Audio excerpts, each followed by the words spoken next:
tell me about when you stayed in Uganda with World Vision. What immediately comes to mind about that experience? Yeah, great question. There was so much that does come to mind, but three quick things probably just stand out. The first is just this real sense of welcome within the community. There's such a joy with being present, and just that welcoming from everybody, just the smiles on their faces is just stands out. I can just see them now as we're talking. The second thing is this real hunger. There's a hunger to learn, a hunger to absorb information, a hunger to take steps in community development for them, each individual family, but with World Vision leading that.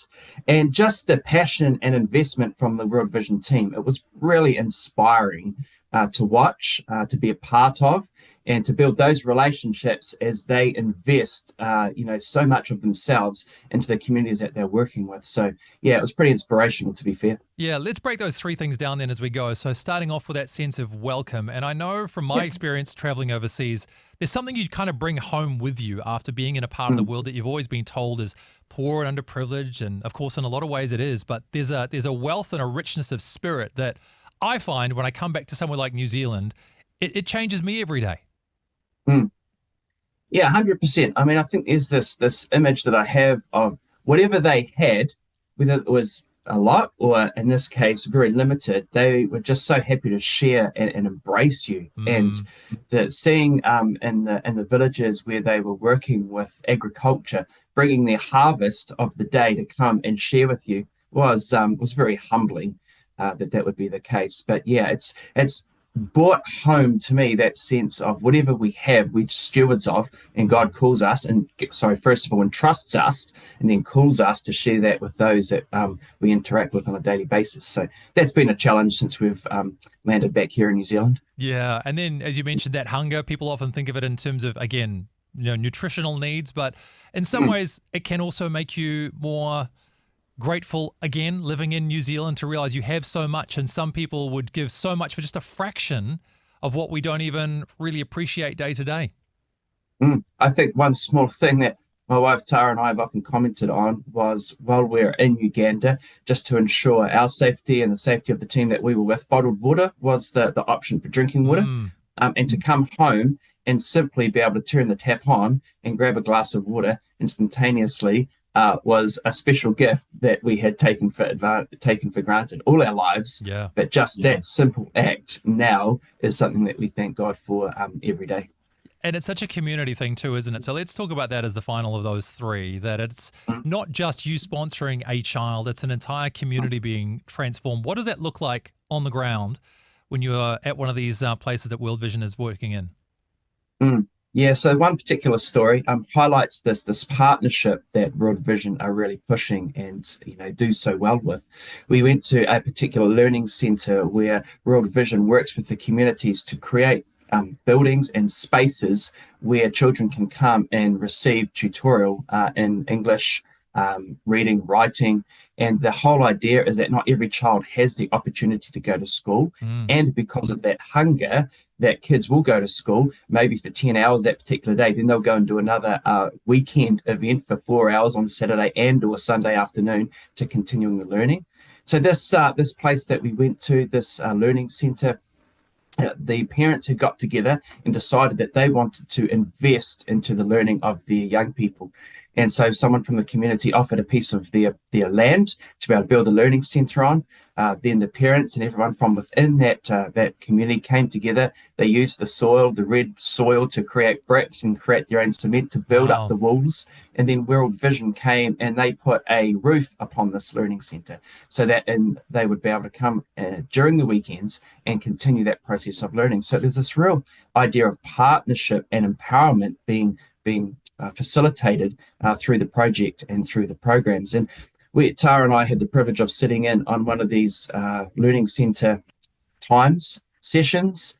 And I tell you what, we were so engrossed and engaged in the 90-minute session, even though we didn't speak any of the language. The presenter and the teacher was just absolutely outstanding. And we were just so engrossed. And then we find out afterwards that he was one of the local farmers whose kids were involved in the learning centre, and he had been trained and equipped by the World Vision team and how to present and bring about this wonderful teaching environment. He was so good, I would have offered it and could have offered him a job on the spot, brought him back to New Zealand and got him involved in some of our ministries. He was just outstanding, but all of that was done because of this local partnership that they have with people on the ground. It was really inspiring to be a part of as well. And what was it like meeting the sponsored children?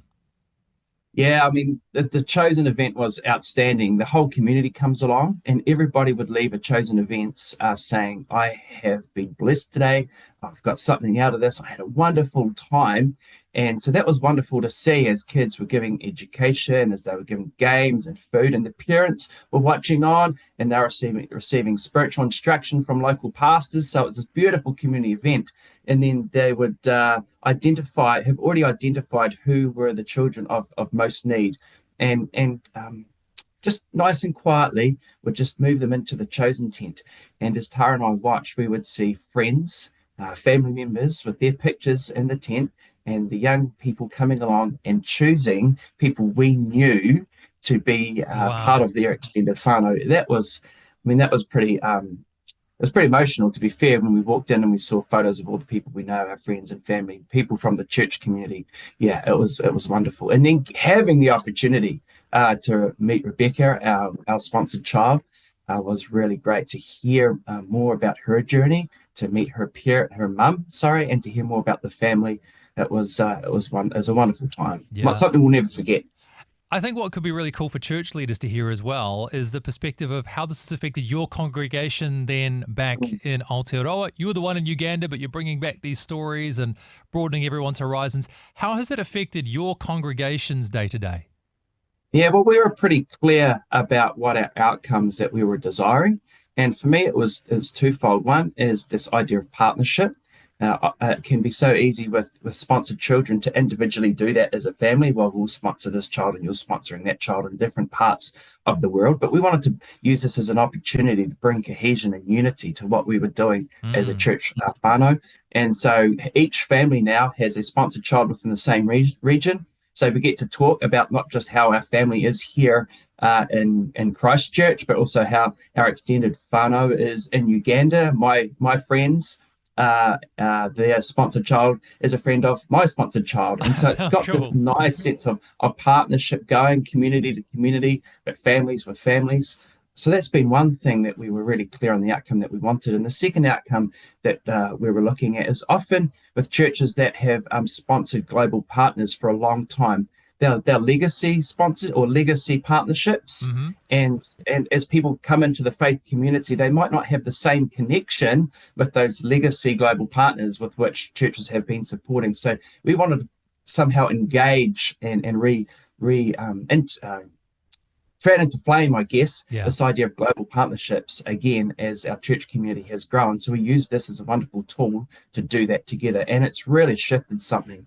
Often it can be global partners are a little bit at arm's length because it's the church that supports the global partners. But here we were as a church, but individually making this investment together into another part of the world. So That's awesome. It's been really great for catalyzing that within our church family. Yeah, it really is the body, right? In the broader sense, working together to kind of change the world, which is what we all want. So, Steve, what would you say then to those who are listening to this story today and considering whether this kind of partnership through their church is something that they should do?